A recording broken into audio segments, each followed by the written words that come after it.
Thank you all for coming back. I'm back with the second part of my presentation about the overall implementation and what we plan to do.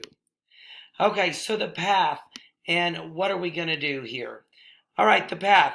We're going to have a meeting with teachers that are involved in the move. Explain the reasons and benefits to the students. By explaining the benefits to Miguel in particular, we can get the teachers on board to move their classrooms. When we talk about the benefits, what's going to happen, and just make sure that they are involved in the process. By being concerned with what may happen, teachers will be frustrated. Extra time will be required to move classrooms.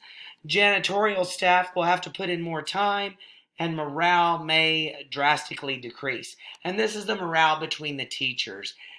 We know in this state and time, with everything that teachers do on a daily basis, that adding something else on their plate may decrease their morale.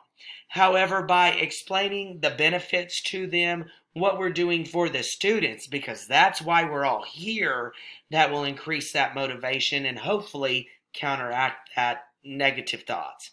Who needs to know? All stakeholders, but most importantly, we need to consult Dr. Harvey. Mr. and Mrs. Hernandez, they need to be involved in everything at this point. Miguel, the students, the faculty and staff. Can I deal with this on my own? I think it's an easy situation as a principal to handle. I think moving a classroom should not be that difficult of a task to do. However, we should ask Dr. Harvey for support as well, and again, explain the benefits to school staff in order to gain that ultimate support. What might happen? Frustration will grow with teachers and staff, and so we need to again implement different types of motivation to staff, whatever that may be. Plan B. What if my plan doesn't work? Well, if my plan doesn't work, I think I'll go back and discuss the other options that I talked about before. Online learning. Maybe possibly pull his parents in, discuss with parents to explain the benefits about how Miguel can be serviced this way. There are many benefits of online learning and college preparedness that we can discuss with those parents and make that hopefully a positive thing for them. The other plan, construction. Let's go ahead and gain some quotes. Let's present it to Miguel's parents, present it to his staff. Hey, we're going to construct this new building or redo the existing building to aid your student, to aid Miguel to where he receives the best services possible. So all those can be positives if our initial plan doesn't work out. So that leads me to the standard integration, which was very important in this assignment.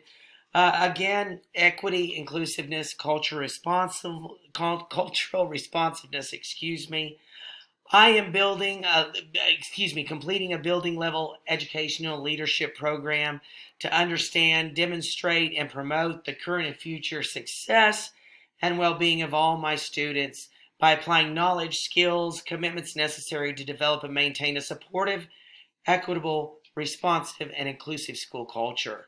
And that's the most important here of what I realized with Miguel.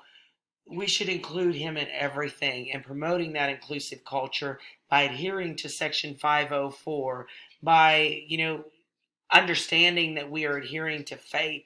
All of those things are necessary to promote that inclusive culture.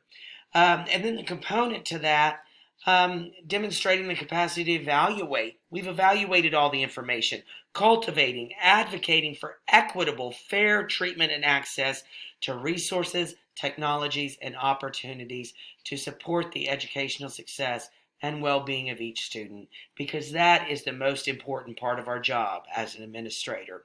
Finally, I found this quote and I wanted to leave my presentation with this, coming from Great Schools Partnership in 2017.